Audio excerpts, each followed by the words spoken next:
Okay, so today we are taking a look at the Smart X Pro 3-axis gimbal with AI tracking support. Your Smart X Pro is a 3-axis stabilizer gimbal for your smartphone like an iPhone or Android. It features a 3-section fill light in the front, so if you're viewing someone, if you're the cameraman, you can actually add an additional fill light to help illuminate them. It comes with a replaceable battery, so when that battery dies, you're not stuck with a dead weight gimbal. Zoom in focus control, OLED display, wireless charging for your smartphone when it's connected to a charging cable, an easy fold compact design, and a smart app. Now when you open your Smart X Pro, you'll get your AI module, a USB charging cable, a tripod for your 3-axis gimbal, and of course your 3-axis gimbal, along with some instruction manuals as well. Now, as far as the build, well, no lie, the build on this Smart X Pro is solid. It's not flimsy, it's not cheap. Definitely, if you want to go out there with your smartphone and film, get some content creation stuff or whatever, you're dealing with a strong gimbal right here. The weakest thing, a part of this package, is probably your phone itself. With that being said, let's take a close look at your gimbal. Now, on the back, you'll see the charging case for your replaceable charging battery. So again, if that battery dies, you don't have to throw away your gimbal, you can just replace that battery right there. On the front, you have your directional stick that will control your gimbal. You have an OLED display, power button, record button. On the side, you have your wide and tight angle switch and a focus knob too. And of course, on the back, you have your fill light as we mentioned before. So now that you're familiar with the Smart X Pro, let's turn it on. All right. Once your gimbal is on, you will immediately see how it works. And now you can see that I am now moving my phone with little to no vibrations because of the 3-axis stabilization, so I can point it anywhere and get the shot however I need with very limited vibrations and camera shake. Now, you have different follow modes when it comes to this gimbal. Your default is your pan and follow, or the PF.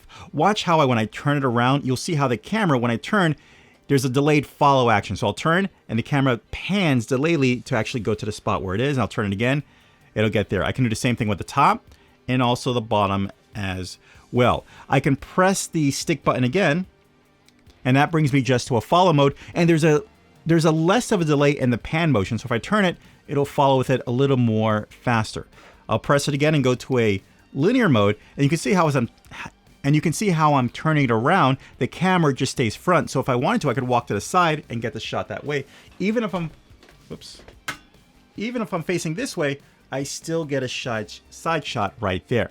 Press it again, then it takes me to the point of view shot where I can, basically, it is what it sounds. Wherever I point, it'll go in that direction, just like that. Now, if I go back to the pan and follow mode and hold down the stick, it'll go straight to a go mode where I can move it, and it kind of gets rid of the 3-axis stabilization, and it just follows quickly. Hold on, let me hold it again. It follows quickly so I can get those quick, fast sport shots. And if for some reason I ever need to recenter my gimbal after going left, right, and up and down, all I have to do is double tap, and it resets itself as well. Now, it also has Inception mode built into the hardware of this gimbal. All I have to do is tap the directional button 3 times. So 1, 2, 3, and immediately we're Inception mode. And of course, this works great if you're walking down hallways, maybe a big field, whatever. You finally get that cool Inception mode right there at your thumbs really quick without having to go through any software for that effect. If I want to get out of that, double tap twice, and I'm right back to my standard mode, ready to get a fresh start or jump into something else. Now, I did mention earlier that it does have a fill light. If you want to turn that on, all you're going to do is just tap the power button once, and then your fill light turns on.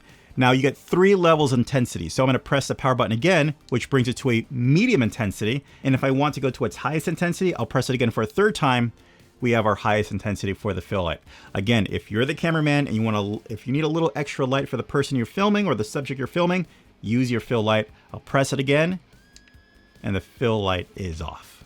Now, when it comes to the recording button, well, it does just that. Press the button once in the record button, and it'll start recording. Press it again, and it'll turn off. Now, if you want to take a photo, go ahead and switch to photo and press the record button. It'll take a picture there, and you can go back to photo and go from there. Now, if you want to switch from vertical to horizontal, you can go ahead and double tap that record button, and it'll change its orientation. We'll press it again, and it'll go right back. Now for some additional features, I'm going to jump straight into the Smart Gimbal app so you can see some additional features as well. Now, if I tap the record button 4 times, it'll change the direction of where the camera is pointing, either front or right back to me. Of course, we can use the tight and wide so we can adjust the zoom and zoom out of it. Of course, we can use the focus knob, and you look close, you can see how I go blurry, and then of course I can focus in. So if you want to do like a follow focus mode, but if you don't want to do that, just tap on the screen and it goes right back to automatic focus. Now let's check out the cool AI module. What the AI module does, it does follow or gesture controls through an AI hardware device. The app does have follow and gesture controls through the software, but you get a better, faster response with the actual AI module. So in order to use this, all you have to do is just hold down a power button. Okay, you'll see the light come on. We'll go ahead and press it on the top, or you can put it on the side if for some reason you want to have your phone orientated that way. And you'll see a blue light to show that it's on standby. Now from here, I can either throw a OK sign, and that'll throw the active tracking on. And you can see as I'm moving, it follows me just like that. Even if I go up, it'll follow me up and then down. Again, the AI module tracking is far better from my experience than the software. Software is good, but when you have the AI control, you get a better result, I find, for myself. Now, I can also record by holding that out, and it'll start recording and stop recording. It'll flash and then start recording, and I can bring it up again and stop. If I wanted to change the orientation of the camera, all I have to do is just do 2 thumbs up. It switches, and I'll do it again, and it'll switch. And there we go. And if I wanted to be busy and I wanted to turn off gesture control, then I would just throw up field goal signs. Okay, and that would turn off the gesture control from there. And of course, you can use the AI module with gesture controls, or you can do it straight from the top by pressing the M button, and you can cycle all the different things that we just spoke about if you prefer that, if maybe you feel like it's not picking up your gesture controls. All right, let's get straight into the app. All right, so when you look at your app, of course, you'll see your recording time, your microphone, the battery of your phone, and the battery of your gimbal, of course, your Bluetooth connection if you're connected or not. You have your home button to go back to your main menu, where it offers tutorials, so go ahead and check that out once you get yours. You also have a beauty mode as well, so we'll click on the beauty mode.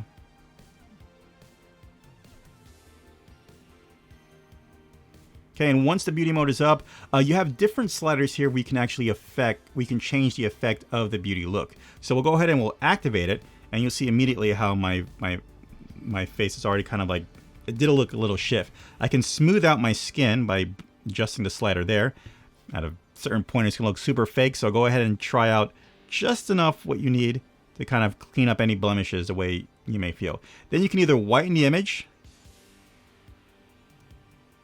or not, and bring it back down. And you can make your skin rosy or not. When you're done with that, go ahead and click on the beauty button and turn it off and bring it back to original. Then we'll click out of that menu. Then you have your PX. This lets you set up your recordings on the app, 4K 1080p 720 from 24, 30, and 60 frames per second. And you can choose your codec, H.264 or H.265. Whatever works best for you. So we'll get out of that. Okay, and we'll go to our camera settings. And you have different time settings if you want to take a picture, either instant, 3-second delay, 10-second delay. You have your camera settings as well, where you can have some deeper camera settings you can play around with. Your gimbal settings, again, firmware upgrade and play with those deeper settings. You can add a grid overlay to your view, so you can do like the rule of thirds. This other rule here, and you can also have a dot in the middle. So let's just say if you want to like orbit or circle around something, you can have that dot stay in the middle so your shot looks smooth, or you can have nothing at all. Now, if you want extreme anti-shake, you have an anti-shake option right here. It zooms in on the picture just a little more. So now not only are you getting the 3-axis stabilization, but you're also getting some software anti-shaking as well. So probably best if you're maybe running or you feel like it's just going to be a little too shaky, get that extra stabilization as well. You can also see you can add a horizontal line as well and control the horizontal adjustment and the zoom speed of your roll as well. Now we're going to my favorite mode right here, the expert mode, where I can finally get my phone out of auto mode, right? The iPhone camera looks pretty good, but when you take all that auto stuff off, you get even better pictures. So right now, I'm gonna try to match the settings of my regular camera right here to my iPhone. So first I'm gonna adjust my shutter speed, and we'll go ahead, take it off auto, and we'll do the rule of, we'll put a 150 because I was recording at 24 frames per second, so we'll put a 150 rule of double, right? My ISO, I think 120, 162 is too hot. We'll take it off auto. We'll probably bring it at, no, I'll leave it at 20. I like that contrasty look. Yeah, that looks nice. That looks really nice. All right, as far as my white balance, yes, my light is 5600. And then we'll just leave it from there. And yeah, there you go. Just keep in mind, if you attach expert mode up, if you press expert mode again, you're gonna lose everything and it's gonna go right back to auto settings. So depending on what you want, leave it there. Now let's take a look at your recording modes. You have long exposure basically. So if I want a long exposure, I can take this and I can create cool long exposure shots like that. So go ahead, do some cool light stuff at night.